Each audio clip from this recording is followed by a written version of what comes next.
வணக்கம் நண்பர்களே, மற்றொரு கலந்துரையாடலில் இணைந்து கொள்கின்றோம். இன்று குறிப்பாக தமிழ்நாட்டுக்கு பாராளுமன்ற உறுப்பினர் அர்ஜுனா ராமநாதன் பயணித்திருக்கின்றார். அதே போல மலையகத்தில் இருந்து பாராளுமன்ற உறுப்பினர் திலகர் அவர்களும் பயணித்திருக்கின்றார்.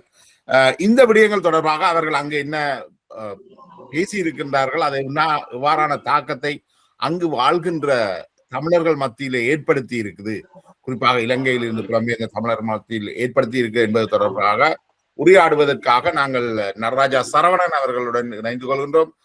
குடியுரிமை இயக்கத்தின் முக்கிய செயற்பாட்டாளர். அங்கு உள்ளவர்களுக்கு பதிவிட உரிமையை பெற்றுக் கொடுப்பது, பிரஜா உரிமையை பெற்றுக் கொடுப்பதற்கும் அவர்களுடைய உரிமைகளை வென்றெடுப்பதற்குமாக தொடர்ச்சியாக செயற்பட்டு வருபவர். வணக்கம் சரவணன். வணக்கம். வணக்கம் சார். வணக்கம்.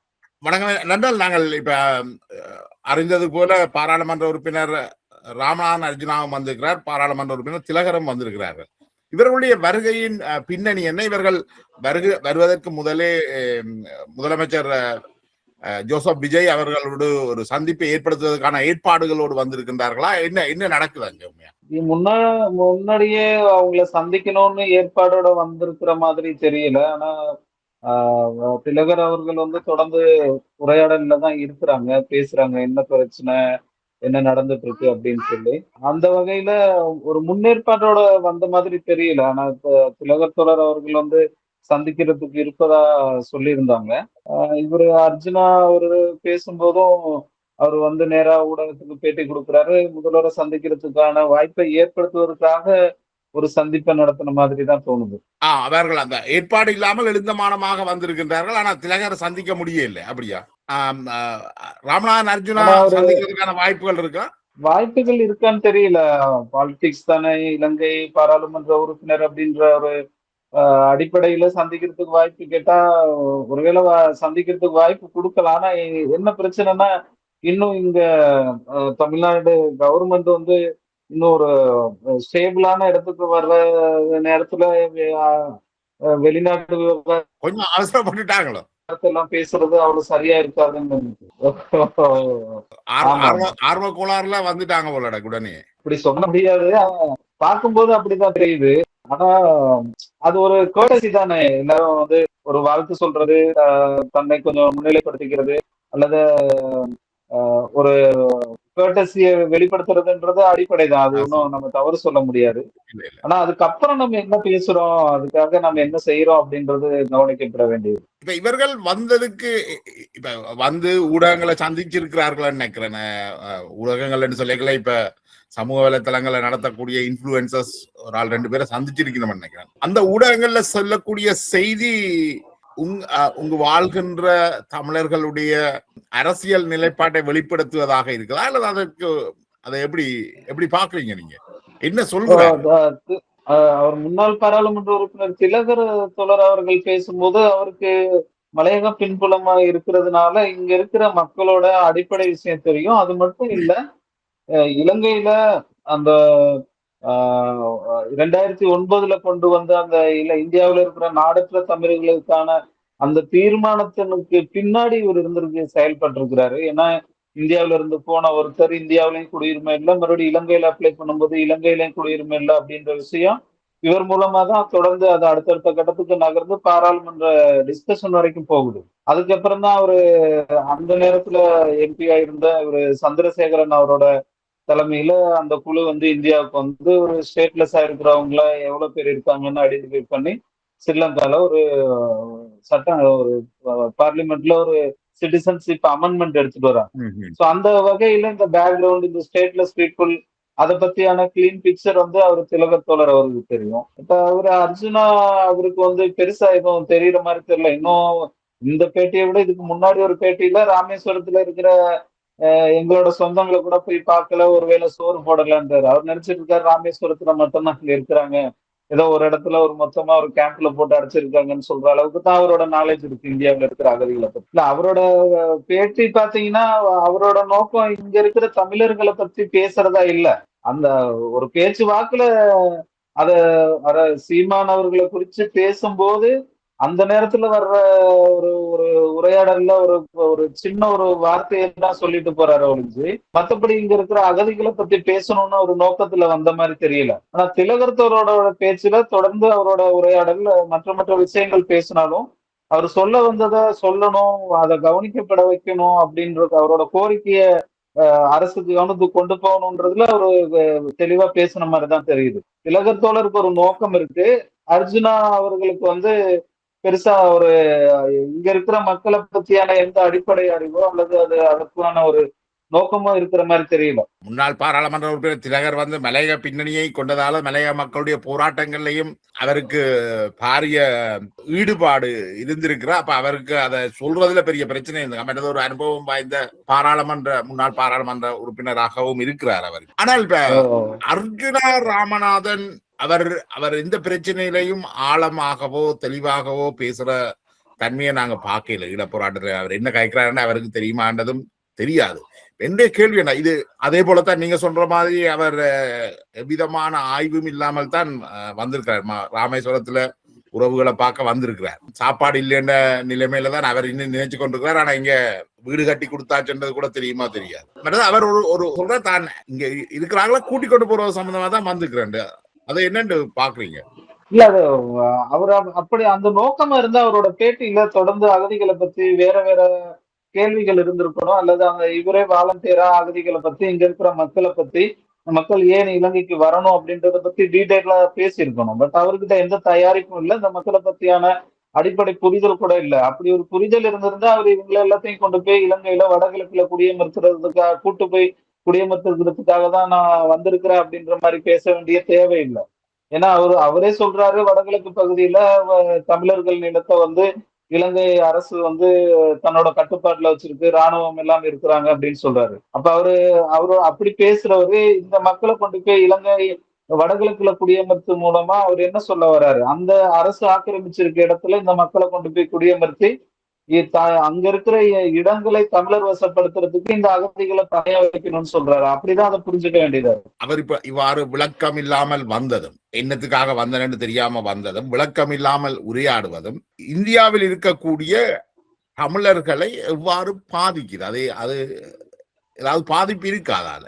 பாதிப்பு இருக்கதான் செய்யும். இப்போ ஒரு நாட்டோட பாராளுமன்ற உறுப்பினர் வராரு அப்படின்னா, இப்போ வேற நாடுகளுக்கு போறது வேற விஷயம். ஆனா இந்தியாவுக்கு குறிப்பா தமிழ்நாட்டுக்கு வர்றாருன்னா கிட்டத்தட்ட 1,00,000 பேர் 40 வருஷமா இங்க எந்த அடிப்படை ரைட்ஸும் இல்லாம இருக்கிறாங்க.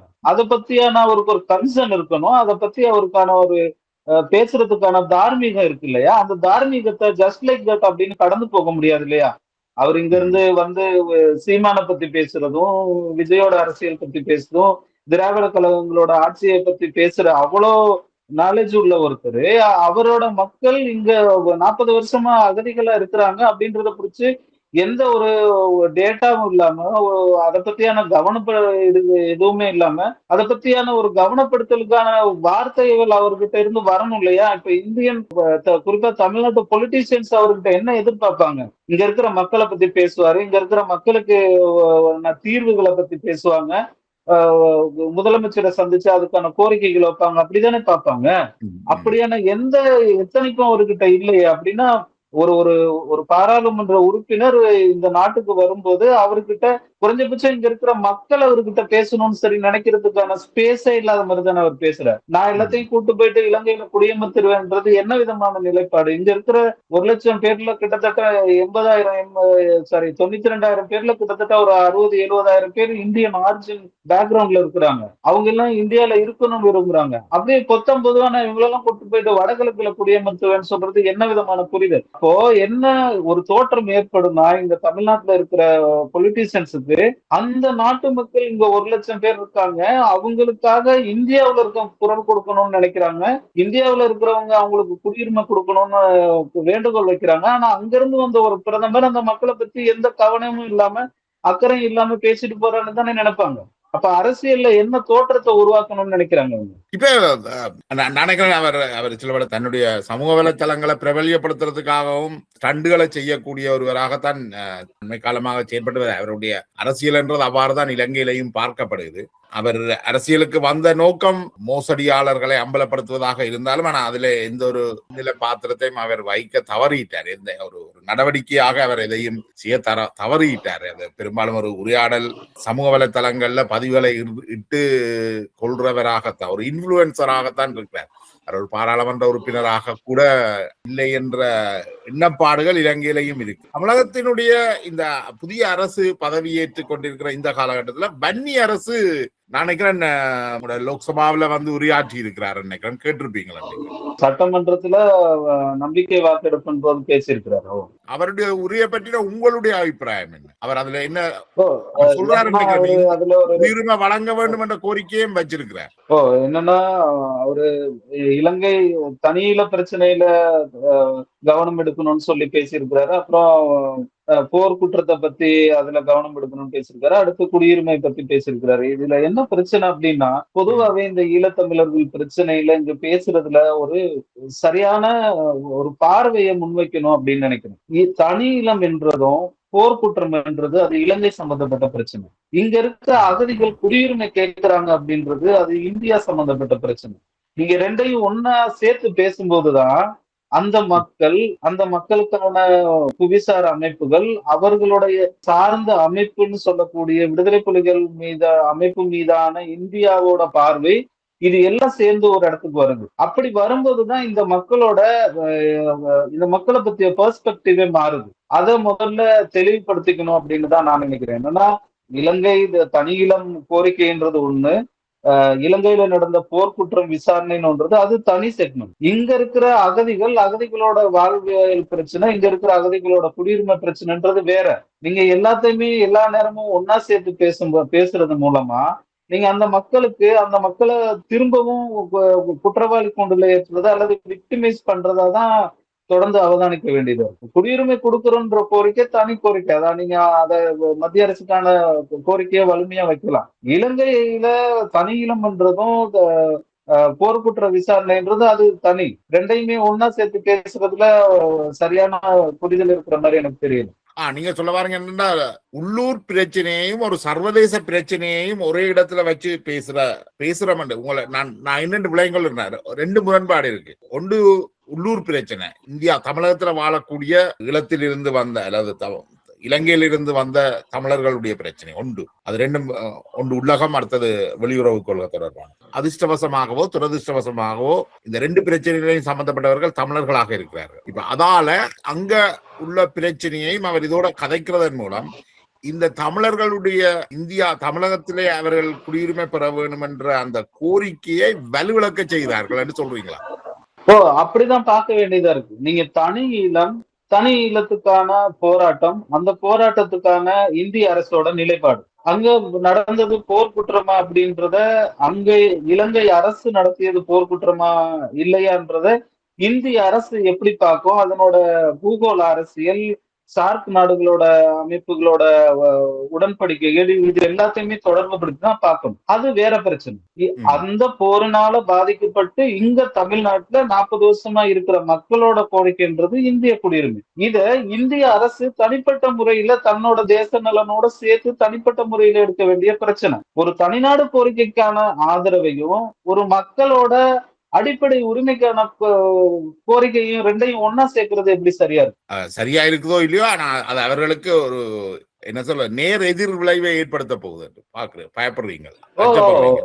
அப்படிதான் நினைக்கிறேன். தமிழக அரசு இப்ப அவர்களுக்கு இதை விளங்கிக் கொள்றதுக்கே நிறைய பிரச்சனை நீண்ட காலம் எடுக்கும்னு நினைக்கிறேன். அவர்களுக்கு பல்வேறு சிக்கல்கள் இப்ப இருக்கு. விஜயுடைய இந்த புதிய அரசு எவ்வாறான கொள்கையை முன்னெடுக்கணும் என்று நீங்க எதிர்பார்க்கிறீங்க?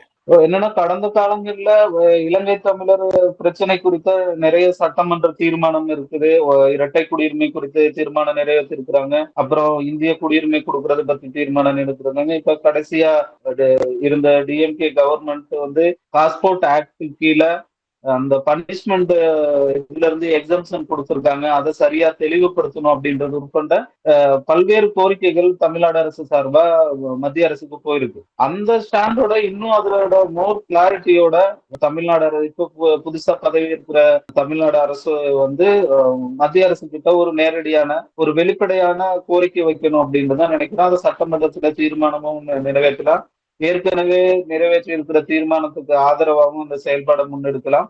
இன்னும் நாங்க குறிப்பா கோரிக்கை வைக்கிறது என்னன்னா, எல்லாருக்கும் இருக்கிற பிரச்சனை என்னன்னா, இப்ப இந்த முகாம்ல இருக்கிறவங்க குடியுரிமை வேணும்ன்றாங்க. ஒரு தரப்பு இல்ல நாங்க இலங்கைக்கு போகலாம் அப்படின்றாங்க. ஒரு தரப்புன்றது குடியுரிமை கேட்கறவங்க தான் 80-90%, மீதி ஒரு 10-20% வந்து இலங்கைக்கு போகணும்னு சொல்றாங்க. இந்த கேள்விக்கு சயின்டிபிக் டேட்டா அனலிஸ் இல்லாம இதை வந்து நீங்க டிரைவ் பண்ணவே முடியாது. அப்ப எல்லாரும் என்ன நினைக்கிறாங்க, ஒரு இந்தியால ஒரு இந்திய தேசிய கண்ணோட்டத்துல இருக்க ஒருத்தர் அவங்க நாட்டுக்கு போக வேண்டியதானே, அங்க பிரச்சனை முடிஞ்சிருச்சு தானே, போகலாம் தான், ரொம்ப ஈஸியா அதை சொல்லுவாங்க. இலங்கையில இருக்கிறவங்க என்ன சொல்லுவாங்க, இங்க ஏற்கனவே தமிழர்கள் வெளிநாடுகள்ல போய் செட்டில் ஆயிட்டாங்க, குறைஞ்சபட்சம் இந்தியாவில இருக்கிற 1,00,000 பேர் கூட இங்க வரலாம் தானே அப்படின்னு சொல்லுவாங்க. இது இந்தியாவில் இருக்கிற ஒரு தேசிய பார்வையும் இலங்கையில இருக்கிற ஒரு தமிழ் மக்கள் சார்ந்த பார்வையும் சரின்னு தோணணும். ஆனா இங்க முகாமில் இருக்கிற மக்கள் தன்னோட நாட்டை விட்டு வந்து 40 வருஷம் ஆயிடுச்சு. கிட்டத்தட்ட 3வது ஜெனரேஷன் முடிஞ்சு 4வது ஜெனரேஷன் தொடங்குது. அப்ப இந்த 4 ஜெனரேஷனா ஒரு பூமியில ஒரு இடத்துல வாழ்ந்தவங்களுக்கு அந்த வாழ்வியலை விட்டுட்டு மறுபடியும் ஏற்கனவே 48ல சிட்டிசன்ஷிப் இல்லாம போய் மலையகத்துல அங்கெங்கெல்லாம் அலைஞ்சு திரிஞ்சு மத்திய பகுதியில எல்லாம் இருந்து ஒரு நாட்டு குடியுரிமை வாங்கி இன்னொரு நாட்டு குடியுரிமை வாங்காம ஸ்டேட்லெஸ் ஆகி இருந்து வந்து இப்ப ஒரு 40 வருஷமான ஒரு வாழ்க்கையை வாழ்றவங்களுக்கும் அவங்களோட தேவை என்ன, அவங்களுக்குன்னு ஒரு உரிமை இருக்கு இல்லையா, ஒரு நிலத்துல வாழ்ற மக்களுக்குன்னு அவங்களுக்குன்னு கேட்கறதுக்கான தார்மீக உரிமை இருக்கு தானே. அந்த உரிமையை பேசணுன்றதுதான் நாங்க நினைக்கிறோம். அந்த மக்களை பத்தி ஒரு டீட்டெயிலான ஒரு சர்வே எடுக்கணும். யார் இங்க இருக்கணும்னு நினைக்கிறாங்க, யாரு போகணும்னு நினைக்கிறாங்க, இங்க இருக்கணும்னு நினைக்கிறவங்களுக்கு என்ன பேக்ரவுண்ட் இருக்கு, அதே மாதிரி இலக்கிய போகணும்னு சொல்றவங்களுக்கு என்ன பேக்ரவுண்ட் இருக்குன்னா அதை வெளிப்படையான ஒரு அரசு சார்பில் ஒரு சர்வே நடத்தி அந்த சர்வே மூலமா மத்திய என்ன கோரிக்கை வைக்கின்றது. ஐரோப்பாவிலையும் சரி, கனடாவிலையும் சரி, தமிழ்நாட்டிலும் பார்க்க மிக அதிகமான தமிழர்கள் வாழ்கின்றார்கள். கிட்டத்தட்ட கனடாவில் வந்து டொரண்டோவில் உள்ள இடத்துல மட்டும் கிட்டத்தட்ட 3 லட்சத்துக்கு மேற்பட்ட தமிழர்கள் வாழ்கின்றார்கள். கிட்டத்தட்ட 4 லட்சம் வரை என்று சொல்லலாம். அதே மாதிரி பிரித்தானியாவில் கிட்டத்தட்ட 1 லட்சம் வரையான தமிழர்கள் வாழ்கிறார்கள். அதே மாதிரி ஏனைய ஐரோப்பிய நாடுகள்லையும் வாழ்கின்றார்கள். இப்ப ராமநாதன் அர்ஜுனாவோ அல்லது வேறு எந்த பாராளுமன்ற உறுப்பினரோ பிரித்தானியாவுக்கோ கனடாவுக்கோ வந்து நீங்கள் எல்லாரும் இலங்கையில வந்து குடியேறுங்கள் என்று கேட்டால் அது ஒரு நகைச்சுவையாக பார்க்கப்படும். அப்படி கேட்கறதுக்கும் அவர் துணிய மாட்டார்.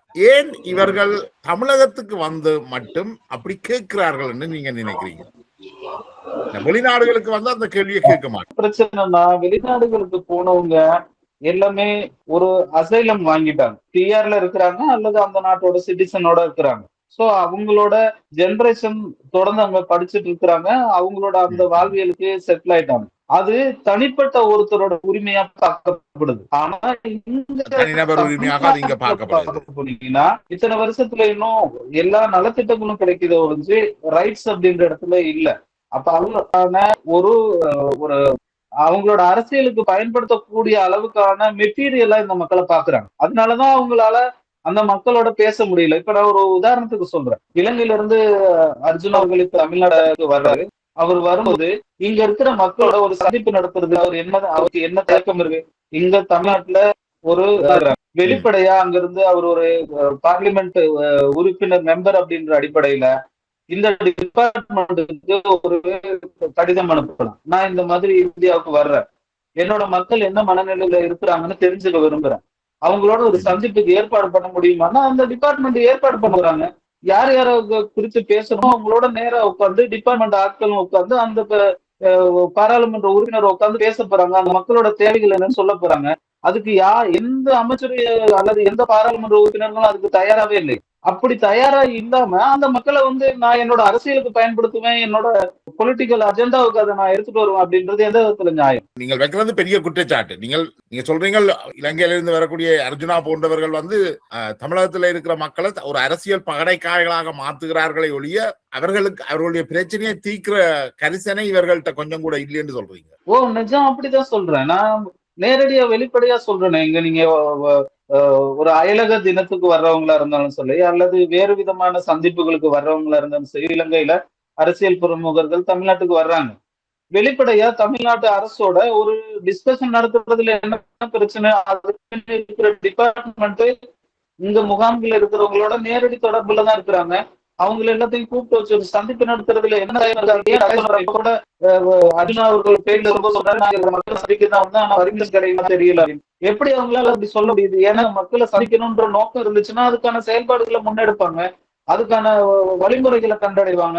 ஒரு நாட்டுல என்னோட நாடு நான் இருக்கிறேன், என்னோட நாட்டுல நான் எம்பியா இருக்கிறேன், என்னோட மக்கள் இன்னொரு நாட்டுல இருக்கிறாங்க. அந்த மக்களை நான் அந்த அரசு என்ன சந்திக்கவே வருதுன்றதை எப்படி நம்ப சொல்றீங்க? அது எப்படி அந்த அரசு அப்படி நம்பிக்கை இல்லை? அந்த மக்களுக்கோட தீர்வுக்கு அந்த அரசும் பொறுப்பு தானே.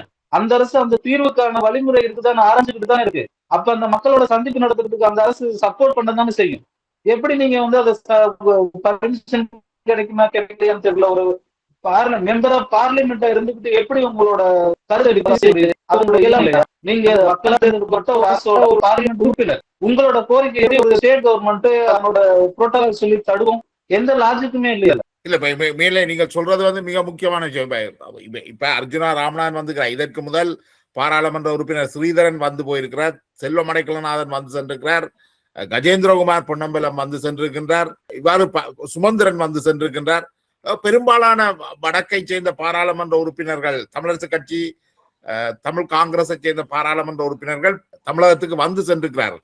ஆனால் அவர்கள் வந்து தமிழகத்தினுடைய முதல்வரை சந்திக்கிறதுல காட்டுற ஆர்வத்தை இந்த அகதிகள் பிரச்சனையோட சம்பந்தப்பட்ட இந்த மறுவாழ்வு துறையை வந்து அதுல உள்ளவர்களை சந்திக்கிறதுக்கு இந்த முயற்சியும் எடுக்கல.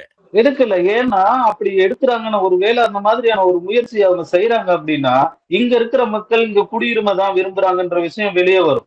இங்க இருக்கிற மக்கள் இந்திய பின்புலம் கொண்டவங்களா இருக்கிறாங்கன்ற தகவல் வெளியே வரும். இது எல்லாம் அப்ப அவங்க அதை வெளியவே கொண்டு வரக்கூடாதுன்னு நினைக்கிறாங்க. பொலிட்டிக்கலா இதை எப்படின்னா சரி பண்ணணும்னு நினைக்கிறாங்க. அதுதான் இதுல இருக்கிற உள்ள அர்த்தம். நாங்க அப்படிதான் பாக்குறோம். ஒரு டிபார்ட்மெண்ட் எப்படி தன்னோட டிபார்ட்மெண்ட் கீழே இருக்கிற மக்களை சந்திக்க கூடாதுன்னு சொல்லும்? அதை எப்படி இவங்க ஏத்துக்கிறாங்க? இவர்கள் மக்களை ஏமாற்றுகிறார்கள் ஒரு வகையில பார்க்கின்ற பொழுது. அவங்களோட அரசியலுக்கு இவங்களை பயன்படுத்தணும்ன்றது மட்டும்தான் அவங்களோட நோக்கம் மொழிய. அந்த மக்களை சந்திப்போம், அந்த மக்களுக்கு என்ன தேவையா இருக்கு, அதை பிராக்டிக்கலா எப்படி நாம தீர்வு காண்றதுக்கு இலங்கை அரசோட, தமிழ்நாட்டு அரசோட, மத்திய அரசோட எப்படி பேசணும், அதுக்கு என்ன செய்யணும்? நான் இப்படி ஒரு கேள்வி கேட்கிறேன். இது வரைக்கும் இலங்கை பாராளுமன்றத்துல தமிழ்நாட்டுல இருக்கிற அகதிகளை குறித்து ஏதோன்னா ஒரு பெரிய டிஸ்கஷன் நடந்திருக்குதா? அங்க இருக்கிற பார்லிமெண்ட்ல இருக்கிறவங்க அல்லது ஆளுநர் போன்றவங்க வெளி ஊடகத்துக்கு செய்தியை பேசுறாங்க. இலங்கையில இருக்கிறவங்கள இந்தியாவில கொண்டு வந்து இலங்கையில வந்து அதாவது தமிழ்நாட்டுல இருக்கிற இலங்கை தமிழர்களை இலங்கையில கொண்டு வந்து மீள்குடியேற்றவங்க பேசுறாங்க. ஆனா இத்தனை வருஷத்துல பேச முடியல. ஏன்னா டிஸ்கஷனுக்கு போச்சுன்னா இந்த மக்கள் என்ன நினைக்கிறாங்க, இந்த மக்களுக்கு என்ன தேவை அப்படின்றத அந்த டிஸ்கஷனுக்கு போகும். அந்த டிஸ்கஷனுக்கு போச்சுன்னா இந்த மக்கள் என்ன நினைக்கிறாங்கன்றது வெளிப்படையா தெரியும். அப்படி வெளிப்படையா தெரிகிறத அவங்க காம்ப்ளிகேட் பண்ணிக்க விரும்பல. சோ ஒரு அரசியல் பொலிட்டிக்கல் அஜெண்டாவே அவங்க ஒரு மிச்ச கிரியேட் பண்ணிக்கிட்டே போறதுல மட்டும்தான் அவங்களுக்கு நோக்கம் இருக்க ஒழிஞ்சு, இந்த மக்களுக்கு ஒரு தேவை இருக்கு, அந்த மக்களோட எதிர்காலம் இருக்கு. போர் முடிஞ்சு கிட்டத்தட்ட 15 வருஷம் ஆயிடுச்சு. இன்னும் அந்த மக்களை நாம ஏன் இப்படியே வச்சிருக்கணும், அதுக்கு ஒரு தீர்வு காண வேணாமான்னு யாருக்கோ கொஞ்சம் அக்கறை இருந்தா அந்த மக்களோட சந்திச்சு பேசுவாங்க தானே. சரி, இப்ப இது வந்து தமிழகத்தில இருந்து தமிழகத்தின் குடியுரிமையில இருக்கணும் என்று சொல்ற மக்கள் தொடர்பானது. இலங்கையில இன்னொரு பிரச்சனையும் இருக்குது. அது வந்து உங்களுக்கு அவ்வளவு தூரம் சம்பந்தப்படாட்டிலும் தமிழகத்தில இருந்து வார மீனவர்கள் வந்து இலங்கையின் கடற்கரை பகுதிகளுக்கு வந்து வளங்களை அள்ளி செல்கின்றார்கள் என்ற ஒரு குற்றச்சாட்டு இருக்குது. அப்ப இது தொடர்பாக உரையாடுறதாண்டால் இலங்கையில இருக்கக்கூடிய பாராளுமன்ற உறுப்பினர்கள் தமிழகத்துக்கு வருகின்ற பொழுது மீன்பிடித்துறையோடு அல்லது அந்த பகுதி பிரதேசத்து சேர்ந்த துறையினரோடு உரையாடல்களை மேற்கொள்றதுக்கு வாய்ப்புகள் இருக்கா? என்னன்னா இங்க இருக்கிற இந்த இந்திய மீனவர்கள், இலங்கை மீனவர்கள் அப்படின்னு சொல்றது இலங்கையில இருக்கிற ஒரு மீன்பிடி சமூகமா சேர்ந்த ஒரு மாவட்டத்துக்குள்ள அப்படின்னு அங்க இருக்க மாகாணத்துக்குள்ள இருக்கிற பிரச்சனைன்னு வச்சுக்கோங்க. இங்க தமிழ்நாட்டுல இருக்கிற பிரச்சனை, இந்தியாவுல இருக்கிற பிரச்சனை, தமிழ்நாட்டுல இருக்கிற தமிழர்கள் அவங்களோட பிரச்சனை. அப்போ ரெண்டு கவர்மெண்ட்லயும் சென்ட்ரல் கவர்மெண்ட் வேற, அந்தந்த லோக்கல் கவர்மெண்ட் வேற. அப்போ இங்க தமிழ்நாட்டுல இருக்கிற கவர்னன்ஸ்ல இருக்கிற ஒரு பிரதிநிதியும், இந்தியாவுல வெளி விவகாரத்துறை அமைச்சரா இருக்கிற ஒரு அமைச்சரும், அதே போல இலங்கையில அங்க இருக்கிற மீன்பிடி துறை இருக்கிற அந்த மாகாணத்துல இருக்கிற ஒரு பிரதிநிதியும், இலங்கை அரசோட வெளியுறவு விவகாரத்துறை அமைச்சரும் சேர்ந்து ஒரு டிஸ்கஷனை நடத்தினா இந்த பிரச்சனை முடிவு வரும். இது இலங்கை தமிழர்களை இந்திய மீனவர்கள் சிரமப்படுறாங்களோ, அல்லது இந்திய மீனவர்களை இலங்கை மீனவர்கள் சிரமப்படுத்துறாங்க, இலங்கை அரசு எடுத்துட்டு போகுதுன்னு மட்டும் ஒரு ஒரு பொதுவான பேச்சுவார்த்தையில இதை சாத்தியப்படுத்த முடியாது. தமிழ்நாடு அரசும் மத்திய அரசும் எப்படி இதுல ஸ்டேக் ஹோல்டர்ஸோ, அதே மாதிரி இலங்கையில அந்த மீன்பிடி பகுதியில இருக்கிறவங்களும் அந்த பிரதிநிதிகளும் இலங்கை அரசும் அதனோட ஸ்டேக் ஹோல்டர்ஸ். சோ இவங்க 4 பேர் கலந்து பேசாம இந்த பிரச்சனை தீரும் அப்படின்னு நினைக்கல. ஏன்னா அந்த பிரச்சனையை அப்படியான ஒரு 4 பேர் கலந்த ஒரு சந்திப்பு நடந்ததா எனக்கு தெரியல. அதுக்கான முன்னெடுப்புகள் நடக்கிறதாவும் எனக்கு தெரியல. இங்க இருந்து ஒருத்தர் அறிக்கை விடுவார், அங்க இருந்து ஒருத்தர் அறிக்கை விடுவார், அப்புறம் அப்படியே பேசுவாங்க. அப்புறம் இங்க இருக்கிற இந்தியாவோட ஃபாரின் மினிஸ்ட்ரியில இருக்கவர எப்பயோ ஒரு டைம் இலங்கைக்கு போகும்போது அதை பத்தி உரையாடல் தொடங்கும். அதே மாதிரி இலங்கையில இருக்கிற ஒரு ஃபாரின் மினிஸ்ட்ரியோ அல்லது கவர்மெண்ட் ரெப்ரஸன்டேட்டிவோ இங்க வரும்போது ஒரு டிஸ்கஷன் நடக்கும், அவ்வளவுதான். இதுக்குன்னு தனியா ஒரு பெரிய பரந்துபட்ட அளவுல ஒரு 2 வெளி விவகாரத்துறை அமைச்சர்களும் 2 பகுதிகளை சேர்ந்த மினிஸ்டர்ஸோ அல்லது எம்பிஸோ சேர்ந்து டிஸ்கஸ் பண்ண மாதிரி எனக்கு தெரியல. அந்த மாதிரியான ஒரு டிஸ்கஷன் நடந்தா இது ஆரோக்கியமா போகும்னு நினைக்கிறேன். பாராளுமன்ற உறுப்பினர்கள் அங்கிருந்து வடக்கின்ற பாராள உறுப்பினர்கள் வரும்போது பாராளுமன்ற உறுப்பினர்கள் அவர்கள் தமிழ்நாட்டில் இருக்கக்கூடிய மீன்பிடித்துறையினுடைய அல்லது அந்த கடற் பாதுகாப்பு துறையினுடைய பிரதிநிதிகளை சந்தித்து அதற்கான முதல் அடியை எடுத்து வைக்கலாம் தானே? அதுக்கான வாய்ப்பு இருக்குதானே? வாய்ப்பு இருக்குது. ஆனா நீங்க தொடர்ந்து பாருங்க, இலங்கையில இருக்க அரசியல்வாதிகள், குறிப்பா தமிழ் அரசியல்வாதிகள் இந்தியாவுக்கு என்னென்ன நேரத்துல எல்லாம் வந்திருக்கிறாங்க? கல்ச்சுரல் ஃபெஸ்டிவல்ஸ் அல்லது அவங்க இங்க நடக்கிற ஒரு அரசு விழாக்கள், அந்த மாதிரியான நேரத்துங்கள்ல தானே வராங்க போறாங்க. அவங்களோட தனிப்பட்ட தேவைகளுக்காக தானே வராங்க போறாங்க. ஒரு ராஜதந்திர ரீதியா ஒரு அரசியல் முறை பயணமா இந்த நோக்கத்துக்காக நாங்க போறோம், இந்த கோரிக்கைகள் எல்லாம் வைக்கிறோம், இந்த கோரிக்கைகள் எல்லாம் அரசு கிட்ட வச்சோம் அப்படின்ற எந்த செய்தியுமே வர்றதில்லை. அவங்க ஏதோ ஒரு ஒரு ஒரு நடைமுறையில இருக்கிற ஒரு வாய்ப்புகள்ல இங்க வர்றாங்க. இங்க இருக்கிற ஊடகங்கள் அதை பத்தி பேசுது, அதை பத்தி கேள்வி கேட்கிறாங்க, அவங்களோட தனிப்பட்ட கருத்தை சொல்லிட்டு போயிடுறாங்க. அந்த பிரச்சனைக்கு தீர்வு காணணும்ன்ற முயற்சி எடுத்தா தானே அந்த பிரச்சனையை தீர்வு காண முடியும். உண்மையிலேயே ஒரு போட்டோ ஷூட் ஆப்பர்ச்சுனிட்டி, அதாவது படம் எடுத்து ஊடகங்களுக்கு கொடுக்கிற அந்த காரணத்தை தவிர வேற காரணங்களுக்காக இவர்கள் வர்ற மாதிரி தெரியல என்றதான் பொதுவான அபிப்பிராயமா இருக்கு. அப்ப மேலோட்டமா பேசுற அரசியல் நிறைய இருக்கலாம், ஆனா வெளிப்படையா ஊடகங்களுக்கு என்ன செய்தி வருதோ அந்த செய்தியின் அடிப்படையில தானே நம்ம பிரச்சனையின் தன்மையை புரிஞ்சுக்க முடியும். அப்படி புரிஞ்சுக்கலான்னு பார்த்தா நாம யதார்த்தத்துல என்ன பாக்குறோமோ அதுதான் நடைமுறையில இருக்கு. அந்த ஆர்கானிக் ப்ரோசஸ் ஒன்று நடக்கல. என்னென்றால் நீங்கள் வந்த உடனே தமிழ்நாட்டினுடைய முதலமைச்சரை சந்திக்கிறதுக்கு நாங்கள் இவர்கள் பாராளுமன்ற உறுப்பினர்கள் எல்லாருமே திட்டம் போடுறார்களே ஒழிய, அதை சந்திப்புக்கு முதல் நடத்த வேண்டிய அலுவல்கள் அங்குள்ள லோக்கல் உள்ளூர் பிரதிநிதிகளோட சம்பந்தப்பட்ட பிரச்சனைகளை கதைச்சு அவர்கள் மூலமாக ஒரு தீர்வுகளை எட்டி அதற்கு பிறகு அதற்கு அடுத்த கட்டமாகத்தான் நீங்கள் முதலமைச்சர்கிட்ட போகணும். நாங்கள் ஒன்றை விளங்கிக் கொள்ளணும் என்றால், தமிழ்நாடு என்றது உலகத்தின் 25வது சனத்தொகை கூடிய பிரதேசம். பல நாடுகளிலும் பார்க்க பெரிய பிரதேசமாக இருக்குது. பிரித்தானியாவுடைய மக்கள் தொகையிலும் பார்க்க தமிழ்நாட்டினுடைய மக்கள் தொகை கூடுதலாக இருக்கு. பல ஐரோப்பிய நாடுகளிலும் பார்க்க தமிழ்நாடு பெரிய நாடு. அது தமிழகம் என்ற ஒரு மாநிலமாக இருந்தது. அதோட தமிழ்நாட்டினுடைய பொருளாதாரம் என்று பார்க்க இந்தியாவினுடைய 6.5 GDP ஆக இருக்க தமிழ்நாட்டின் 11.25 ஏதோ இருக்குன்னு நினைக்கிறேன். 2 மடங்காக இருக்குது. தமிழ்நாடு ஒரு நாங்கள் இலங்கையை போன்று தமிழ்நாட்டையும் பார்க்க முடியாது. தமிழ்நாடு அது என்னதான் அது மாநிலமாக இருந்தாலும் அதனுடைய பரப்புகளும் அதனுடைய பொருளாதார செயற்பாடுகளும் மிக வீச்சானது. அப்ப நாங்கள் போய் அவ்வளவு இலகுவாக அவர்களை சந்தித்துக் கொள்ளலாம் என்ற ஒரு முடிவுக்கு இவர்கள் வரக்கூடாது. ஏனென்றால் இலங்கையில ஒரு பார்வை இருக்குது என்று நான் நினைக்கிறேன். இந்த பாராளுமன்ற உறுப்பினர்கள் நடந்து கொள்ற விதத்தை பார்க்கல, வடக்கு மாநிலம் மாகாணம் மாதிரி தமிழகமும் ஒரு மாநிலமாக இருக்கிறதால அவர்கள் தமிழகத்தை சிறுமைப்படுத்தி பார்க்கிறார்களோன்னு தெரியுது எனக்கு. என்னால் அவர்கள் வந்து கொள்ற முறை என்னென்றால் நாங்கள் சென்னைக்கு போயிட்டு சிஎம் சந்திச்சுட்டு வருவோம் என்ற எண்ணப்பாடு இருக்கும்னு தோன்றும். திலகரோட வருகை பாத்தீங்கன்னா அவரோட தாயார் வந்து சமீபத்துல இருந்தாரு. அவரு இறக்கும் தருவாயில இந்தியாவுக்கு ஒரு டைம் போகணும்னு சொல்லி இருந்தாரு. அது போக முடியாம போச்சு. அப்ப நான் என்னோட சொந்தக்காரங்க சித்தி பெரியம்மா அந்த மாதிரியான ஆட்கள் இருக்காங்க, அவங்களோட எல்லாம் சந்திக்கணும். அது இல்லாம அவரோட தாயார் நினைவா ஒரு புத்தகம் வெளியிட்டிருக்காரு. அந்த புத்தகத்தை எல்லாம் எல்லாத்துக்கும் கொடுக்கணும்னு வந்த ஒரு ப்ரோக்ராம்ல அவர் ஒரு கவர்மெண்ட் புது கவர்மெண்ட் வருதுன்றப்போ அதை சந்திக்கிறதுக்கு ஒரு அனுமதி கேட்கிறாரு. முடியல. அங்க இருக்கிற சபாநாயகரை சந்திச்சு அவர் ஒரு அந்த புத்தகத்தையும் கொடுத்து அவரோட வாழ்த்து பெற்று வாழ்த்து சொல்லிட்டு போறாரு. ஆனா அர்ஜுனா எம்பி அவர்கள் வந்து தமிழ்நாட்டுக்கு வர்றதுன்றது வேறு காரணங்கள் இருக்கிறா தெரியல. ஆனா அவரு பேசப்பட்ட வகையில அவரு தமிழக முதல்வரை சந்திக்கிறதுக்கு வந்த மாதிரிதான் தெரியுது. அப்போ இங்க ஒரு கவர்மெண்ட் இப்பதான் ஆட்சிக்கு வந்திருக்கு. இன்னும் எந்தெந்த துறைகளுக்கு எந்தெந்த அமைச்சர்கள் அப்படின்ற முழுமையான விவரப்பட்டியல இன்னும் வரல. ஒரு நாளைக்கு 2 நாளைக்கு முன்னாடிதான் ஒரு சிறிய ஒரு 9 பேர் கொண்ட அமைச்சர்களுக்கு துறை ஒதுக்கி இருக்காங்கன்னு நினைக்கிறேன். இன்னும் எத்தனையோ துறை இருக்கு. இன்னும் இலங்கை தமிழர்களுக்கான துறைக்கான அமைச்சர் கூட இன்னும் நியமிக்கல. இந்த மாதிரியான காலகட்டத்துல வர்றது அப்படின்றது ஒரு சர்டனிட்டி, ஒரு அந்த அரசுக்கான ஒரு உறுதித்தன்மையே வர முன்ன நாம வர்றதுன்றது ஒரு விளம்பரத்துக்காகதான்.